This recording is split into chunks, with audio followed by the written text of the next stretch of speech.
C'est le Woody Review.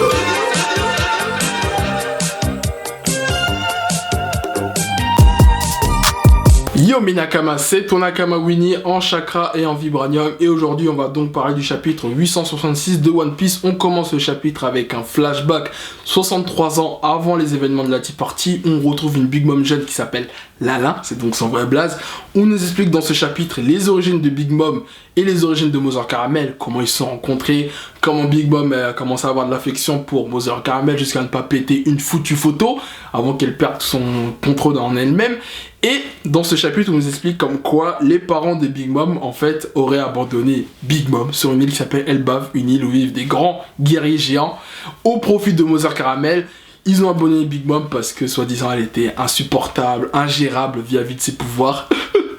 Sombre histoire. Et donc, ils l'ont abandonnée au profit de Mother Caramel parce qu'elle a une réputation de sainte, elle a une réputation de savoir guider les gens, puisqu'en fait, il y a quelques années de cela, elle avait évité une sorte de guerre civile sur l'île Elbaf, parce qu'en fait, il y avait des marines qui avaient capturé des guerriers Elbaf, ils voulaient les exécuter. Elle est arrivée, elle a dit « Non, ne les exécutez pas, pardonnez-les, je vais les guider vers le droit chemin », avec la petite lumière blanche et tout. Et en fait, la particularité de Mother Caramel, c'est que, comme Big Mom, en fait, aujourd'hui, elle s'en fout de ta catégorie sociale, elle s'en fout de l'ethnie.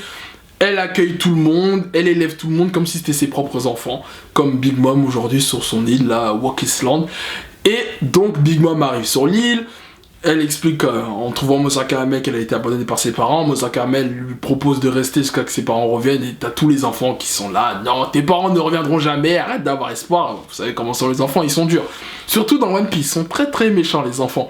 Du coup Big Mom essaie de s'habituer à son environnement, même si elle fait des multitudes de bêtises, mais Big Mom se fait toujours pardonner par Mother Caramel. Et quelques mois plus tard, son arrivée, il y a un festival qui va commencer, un festival du soleil, je sais plus ce que c'est quoi comme festival exactement, et la particularité dans la culture des Elbaf, c'est qu'il doit faire un jeûne justement avant ce festival. Big Mom, vu que sa gourmandise, ça va être un peu compliqué de faire ce jeûne-là, elle tient que 7 jours, et la meuf pète les plombs jusqu'à elle détruit le village où vivent les Elbaf. Enfin, elle se bat même avec les grands géants et elle essaie de se faire arrêter par Mother Caramel à la fin du chapitre. Et donc ça se termine comme ça.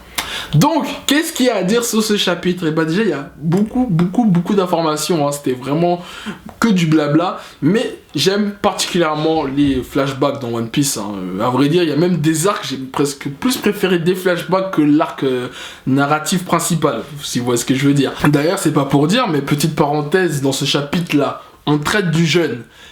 Et dans quelques jours, il y a le Ramadan qui va commencer. Est-ce que c'est une coïncidence de la part de Oda? Je ne crois pas.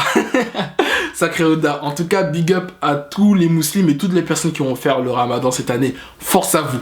Mais bref, en tout cas, ça c'était la petite parenthèse. Autre chose à relever dans ce chapitre que j'ai apprécié, c'est la narration du chapitre qui me rappelle vachement une contrée qu'on raconte à des enfants quand on est petit. C'est la petite histoire qu'on te raconte avant de dormir.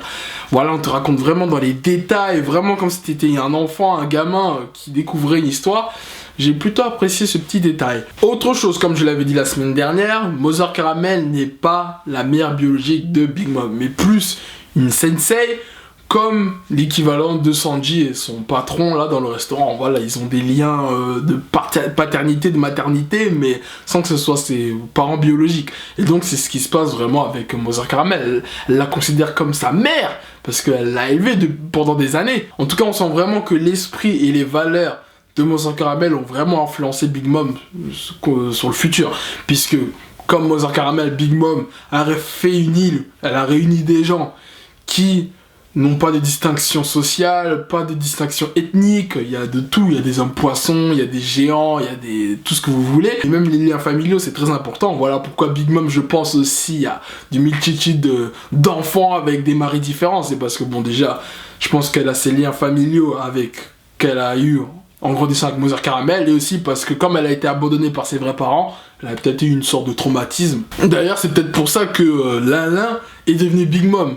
Je pense que comme elle a été imprégnée par l'esprit de Mother Caramel, elle a voulu vraiment reprendre son identité en s'appelant Mom. Enfin, elle a repris le Mother Mom, tu vois, en mode young, tu vois, en mode Jones, et le Big, parce qu'elle est Big Mom, tu vois. D'ailleurs, je me demande qui va la surnommer comme ça. C'est peut-être d'ailleurs son entourage de l'île Elbaf qui va la surnommer comme ça, suite sûrement à la mort de Mother Caramel. D'ailleurs, autre question qu'on peut se poser dans ces chapitres, je pense qu'il va être répondu dans les chapitres suivants, comment va mourir Mother Caramel? Est-ce qu'elle va mourir par le meurtre de quelqu'un? Ou est-ce qu'elle va mourir à cause de Big Mom, justement, puisqu'elle va peut-être péter les plombs? Est-ce que, par sa folie, elle va tuer Mother Caramel et donc peut-être créer un traumatisme, comment dire, un traumatisme psychologique? Voilà, c'est pour ça que peut-être le fait qu'elle voit la photo de Mother Caramel se briser lui rappelle ces souvenirs-là de mort. Donc à voir ce que ça va donner. Bon, en tout cas c'était un chapitre assez intéressant. Hâte de voir comment vont se terminer ces flashbacks. Bon et bien voilà, c'est la fin de cette critique du chapitre 866. Dis-moi dans les commentaires ce que tu en as pensé. Et sur ce, au plaisir.